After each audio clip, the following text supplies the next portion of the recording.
Stanley, Scuba, Sailing, and Adventures.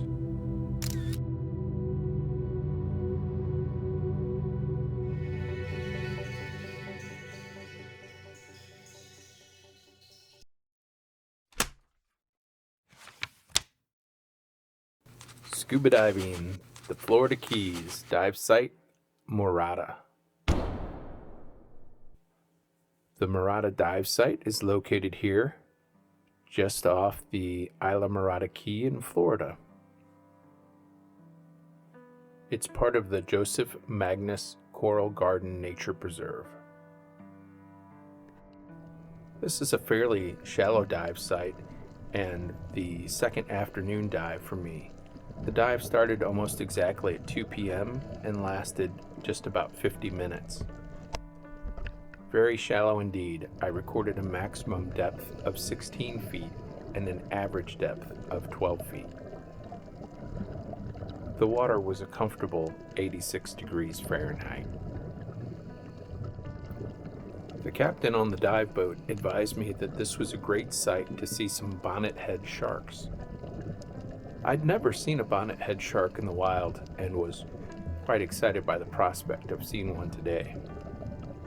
Bonnethead sharks are part of the hammerhead shark family, only they're quite small in comparison to other hammerhead sharks.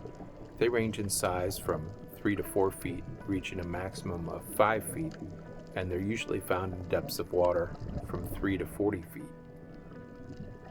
The captain told me they move quite quickly and don't usually let divers get very close. In my reef fish identification book that I use to identify most of the fish in these videos, the bonnethead shark is described as having a smooth, spade-shaped head. So on this dive, I will be on the lookout for bonnethead sharks. There's one in the distance, actually two.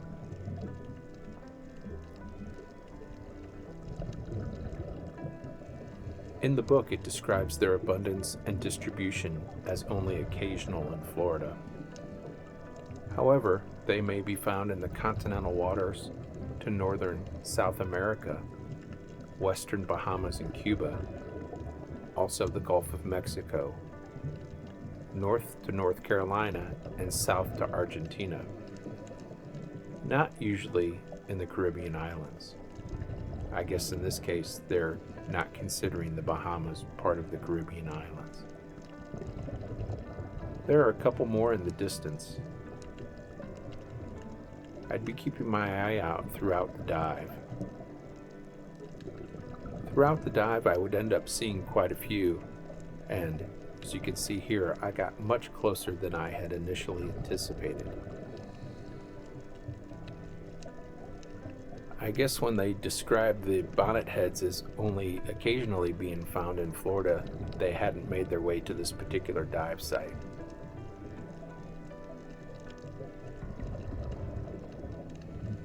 I didn't keep a tally, but I'm guessing I recorded at least 12 and maybe saw a total of 16 to 20. The captain was quite right with his directions. He told me to swim about 100 yards north of where we had moored, and he was really right. There were certainly an abundance of bonnetheads right here. This is dive number 4 for me in my return to the Florida Keys after a long absence, and I'm thoroughly enjoying it. I believe this is a red grouper. That identification is based on the smooth, straight edge of the fore dorsal fin. It's not notched, and also it has no saddle spot at the base. Those are the defining characteristics of the red grouper.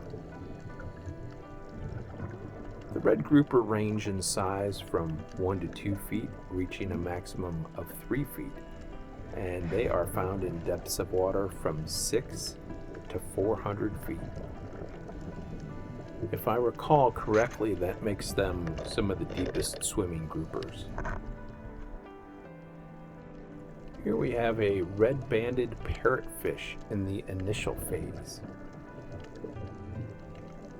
In the initial phase, the red-banded parrotfish can be identified by the red fins, but also the white spot behind the dorsal fin.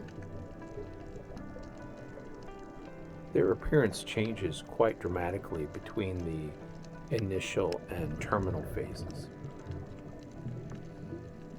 I really struggled with this next one, but I'm fairly confident it's a rainbow parrotfish between the initial and terminal phases. Parrotfish really change appearance as they develop. Here we have a gray angelfish characterized by the yellow inner face of the pectoral fin. Also notice the square-cut tail with the white to transparent margin.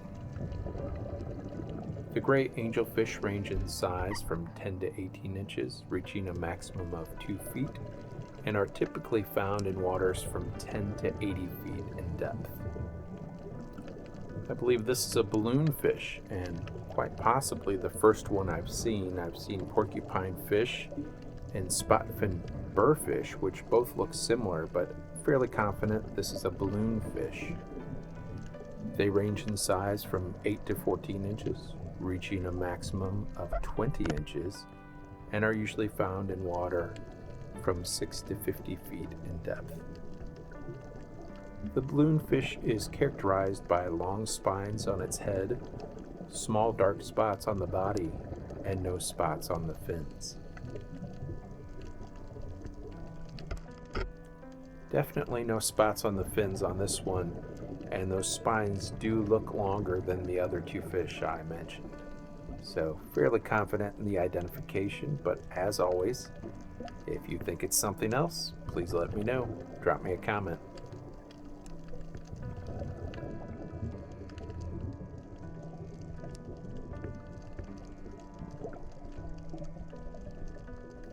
I enjoy watching these type of fish swim. I guess they are all part of the same family. So the balloonfish, which this is, the porcupine fish, and the spotted burrfish. And they all look very similar to me, but I really enjoy looking at them and watching them swim. I think they're very cute fish, if a fish can be cute. As always, when diving in the ocean, if you look down too long, you'll miss something. There was a bonnet head in the distance and now a barracuda right in front of me. I could have easily stayed focused on the balloonfish and missed both of those. There's a lot going on right here. There are a couple banded coral shrimp, and here we have a yellow arrowhead crab. Yes, that is yellow arrowhead crab. And I don't know if you saw the pinchers, there was a banded coral shrimp, another one, and then there's a bigger crab back in this hole. So a lot going on here in a very small space. I can't really see this bigger crab real well, but I'm guessing that is some type of box crab. Not sure exactly which kind. Looking up, I guess the barracuda has been circling or following me, which is not uncommon behavior.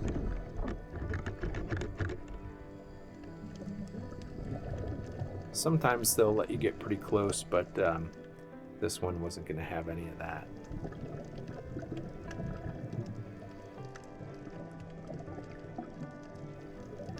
Here we have some schooling blue-striped grunts. I think there are a couple other fish species mixed in there, but it looks like the school is primarily blue-striped grunts. And as I get closer, you can start to really make out the blue stripes. In addition to the blue stripes, which in my opinion you have to be pretty close to see, the blue striped grunts also have the dark tail.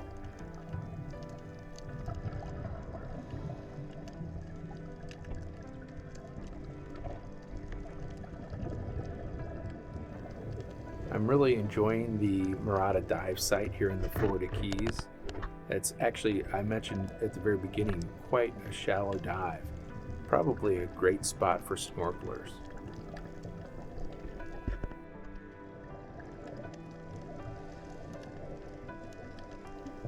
Here we have another gray angelfish. I already called out the characteristics and the size and location for those earlier in the video. I see a stoplight parrotfish in the initial phase as well. Here I see a queen angelfish, characterized by that crown, a ringed and speckled dark blue spot on the forehead. Also note the yellow tail. They range in size from 8 to 14 inches, reaching a maximum of 18 inches, and may usually be found in water from 20 to 80 feet deep.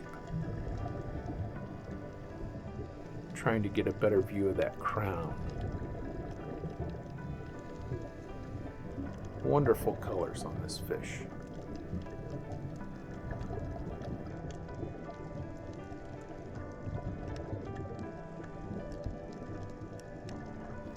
I guess it's going to be camera shy.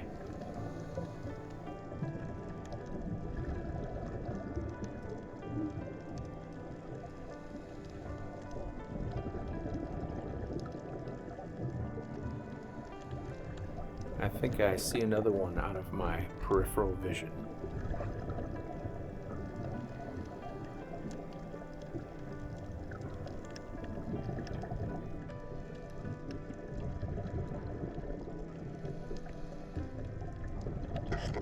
Doesn't look like we'll be getting any close-up face shots. I believe this very small fish is a gold-faced toby. They range in size from 2 to 3.5 inches and may reach a maximum of about 4.5 inches. Usually found in water ranging from 80 to 300 feet in depth. I usually don't video a lot of the smaller stuff, and that's probably because I'd been overdue for a new bifocal prescription in my mask for some time. But now having my new prescription and also adding a Macromate mini lens to my GoPro setup, I'm ready to shoot some of the smaller stuff. So here we have the goby, and earlier I showed you some of those shrimp.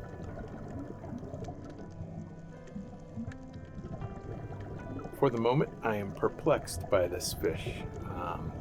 I'll have to drop a comment if I figure it out later, but so far, unable to identify this one. I know there's some AI apps out there, so if you want to take a screenshot and drop that in the app and see if you can identify it, please let me know what you come up with.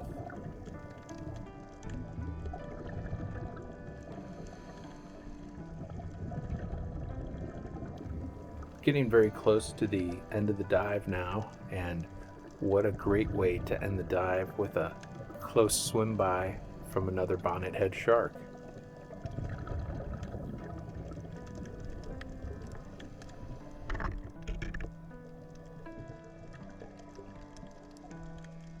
I'm not sure why it's opening its mouth and swimming at me, but it makes for good video.